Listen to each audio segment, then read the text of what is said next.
Hello, today I'm in Opel Insignia. In this video I'll show you steering wheel buttons functions.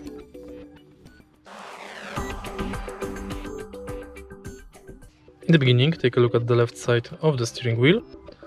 Right here we've got this panel. Thanks to it we can enable cruise control, pause it, disable it, and we can increase the speed and decrease the speed. On the right side we've got the panel thanks to which we can increase radio volume, decrease it, change radio station and change radio source. Also we can answer the calls, activate voice assistant and change and mute the radio and end calls. Of course, if you press right here you will use horn.